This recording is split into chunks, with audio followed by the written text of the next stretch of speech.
দুদিন আগে মেলা থেকে এই বাটনাটা আনছিলাম, তো আমি 2 দিন ভর্তা করেছি, আপনাদের সাথে শেয়ার করিনি। আজকে ভর্তা করব এই বাটনা দিয়ে। দেখুন এখানে আমি টমেটো, তারপর সিম, আলু সব সিদ্ধ করে নিয়েছি। এখন এখানে মরিচগুলো বেছে বেছে নিলাম লবণ দিয়ে। সিদ্ধ মরিচগুলোকে এইভাবে পিষে নিতে হবে। তো দেখুন এইভাবে পিষে নিচ্ছি। তারপর হচ্ছে সিদ্ধ করা টমেটোগুলো এভাবে পিষে নিতে হবে। আসলে পাটায় বাটাবাটির যে একটা ঝামেলা, সেটার কারণে সেটার আলসামিতে কিন্তু আমরা অনেকেই ভর্তা খাইতে চাই না। তো এটা দিয়ে যদি আমরা এভাবে ভর্তাটা করি তাহলে হচ্ছে অনেক সহজে ভর্তাটা করা যায়, আর হচ্ছে বাটাবাটির যে ঝামেলা সেটা থাকে না। সহজে হচ্ছে একদম শর্টকাটে এই ভর্তাটা করা যায়। যার কারণে হচ্ছে এই বাটনাটা কিনা। আপনারা যদি পাঠায় বাটা ভর্তা যদি ঝামেলা মনে করেন তাহলে এরকম একটা বাটনা কিনে নেবেন, বেশি না, 120 টাকা দিয়ে কিনেছি। তো দেখুন এখন কিন্তু এরকমভাবে সব কয়টা দিয়ে সুন্দর করে পিষে নিলেই কিন্তু হয়ে যাবে। অনেক সহজ এটা দিয়ে ভর্তা করা। দিয়েও ভর্তা করা যায়, সহজ হয় খুবই, কিন্তু সেটার ভর্তাগুলো হচ্ছে বেশি মিহি হয়ে যায়, যার কারণে খেতে ভালো লাগে না। ভর্তা বেশি মিহি হয়ে গেলে খেতে ভালো লাগে না, একটু হালকা চাবা চাবা থাকলে কিন্তু ভর্তা খেতে ভালো লাগে। তো এই জন্য ব্লেন্ডার দিয়ে বানাচ্ছি না, আর পাঠায় বাড়তে তো একদমই আলসেমি লাগে। তো দেখুন কত সহজে আমি এখানে পেঁয়াজ, ধনিয়া পাতা সবই দিয়ে দিয়েছি। তারপর সব বেটে নিলাম। এখন হচ্ছে আর একটু পেঁয়াজ দিলাম। পরিমাণ মতো যা যা লাগে সব কিছু আপনারা দিয়ে আপনাদের পছন্দ মতো ভর্তা কিন্তু নিয়ে নিতে পারবেন। আর এটা তো একদম বেচালাল ভাইদের জন্য অনেক ভালো। যারা বেচালাল আছেন তারা হচ্ছে এভাবে কিনে নেবেন। সহজে আপনাদের ভর্তা খেতে ইচ্ছে করলে ভর্তা তৈরি করে নিতে পারবেন।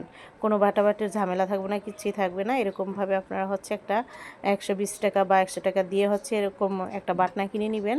তো অনেক সহজ হবে ভর্তা করে খেতে। টমেটোর ভর্তাটা করে নিলাম। এখন এক এক করে হচ্ছে আমি এই সিম ভর্তাটা করে নিব। দেখুন কতটা সুন্দর হয়েছে। এটাতে হচ্ছে আমি মরিচের গুঁড়ো আগে থেকে গুঁড়ো করে রেখে দিয়েছিলাম। তো টালা মরিচের গুঁড়া, ওইটা তো কাঁচা মরিচ দিয়ে করেছি। এখানে দিলাম টালা মরিচের গুঁড়া, আর হচ্ছে লবণ, আর হচ্ছে ধনিয়া পাতা। এখন সেগুলিকে আবারও এইভাবে করে বেটে নিলাম। তারপর হচ্ছে সিদ্ধ করা সিম দিয়ে দিয়েছি। সিমটা একদমই শুকনো শুকনো করে সিদ্ধ করে নিয়েছি, যেন পানি থাকে না, পানি থাকলে ভালো লাগবে না। আর সিমের তো এখন অনেক দাম, তারপরও সিম ভর্তা খাইতেছি। সবাই আমাকে দেখে বলবে যে সিম এত টাকা দিয়ে আবার ভর্তা খাইতেছে। অলরেডি আমার ভাবি বইলেই ফেলাইছে, কয় এত টাকা দামের সিম দিয়ে আপনি ভর্তা খাইতেছেন? আমি কি আপনি আইসা পড়েন। তো দেখুন এই যে কত সহজে ভর্তাটা করে ফেললাম, দেখছেন। এরপর হচ্ছে আমি পেঁয়াজ দিয়ে দিলাম। পেঁয়াজগুলো হচ্ছে একটু কেটে নেবেন, কেটে নিলে হচ্ছে এভাবে মিশিয়ে নিতে ভালো হয়। এভাবে বেটে নিলে সহজ হয়ে যায়। আর একটু আস্তে অবস্থাতে থাকলেও দিতে পারবেন, সেটাকে আবার একটু জাতা দিয়ে, মানে উপর থেকে একটু জাতা দিয়ে ভাঙতে হবে। তো এই জন্য হচ্ছে কেটে নিলে ভালো হয়। তা আমি কেটে নিয়ে এসেছি। তারপর হচ্ছে এইভাবে করে এখন আবারও এই ভর্তাটাকে রেডি করে ফেললাম। দেখুন হয়ে গেছে। এখন আমি রেখে দিব। মিহি করা হয়ে গেছে, এর বেশি আর মিহি করা লাগবে না। সিম ভর্তাটা এত মজা হয়েছিল, মিষ্টি মিষ্টি লাগছে, নতুন সিম। আর ভর্তাটা খেতে ভালোই লাগে। আসলে নতুন নতুন সব কিছুই খেতে ভালো লাগে, কারণ সিম যখন সস্তা হয়ে যাবে আর হচ্ছে পুরনো হয়ে যাবে, তখন সিম ভর্তাও খেতে ভালো লাগবে না। এই তো হয়ে গেল। এখন আলুর ভর্তাটা তো হাত দিয়েই করা যায়, তাই না? তারপরও এখানে আমি এই পেঁয়াজ দিলাম, তারপর ওই যে মরিচের গুঁড়া, তারপর হচ্ছে দিব লবণ। এরপর হাত দিয়ে চাইলে কষলিয়ে নিতে পারেন এরকমভাবে। এটাতেই ভর্তাটা করে তারপর অন্য বাটিতে উঠিয়ে রাখতে পারেন। আবার যদি চান যে না, এটা দিয়ে একটু হালকা বেটে দিবেন, পেঁয়াজটা একটু গলবে, নরম হবে, সফট হবে, খেতে ভালো লাগবে। তো এই জন্য আমি পেঁয়াজটাকে এইভাবে করে হাত দিয়ে না পিষে এভাবে পিষে নিলাম। তারপর হচ্ছে আলুগুলোকেও একইভাবে হাত দিয়ে কিন্তু মতা যায়, তারপরও দিলাম এভাবেই।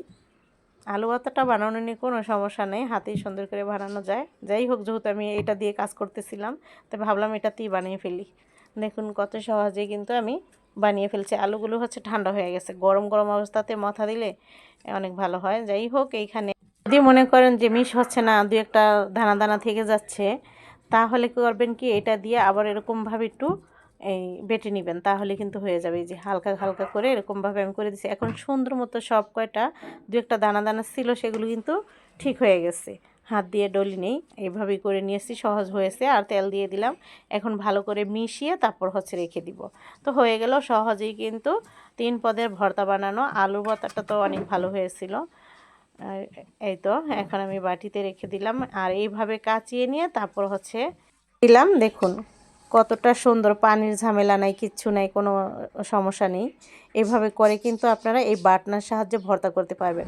তো এখানে আমি ভর্তা বানানোর পর আপনার ভাই আর আমি হচ্ছে পরে খেয়েছি, ছেলেমেয়েরা খেয়ে নিয়েছে। আজকে হচ্ছে কিচ্ছু করিনি, কারণ ওরা হচ্ছে মাছ গোছ যাই রান্না করি না কেন বায়না করে, কিচ্ছু খাইতে চায় না। তো আজকে ভাবলাম যে ভর্তাই করে রেখে দিব, খাইলে খাইবা না খাইলে নাই। কিন্তু ভর্তা আমার ছেলে পছন্দ করে, তো খেয়ে নিয়েছে।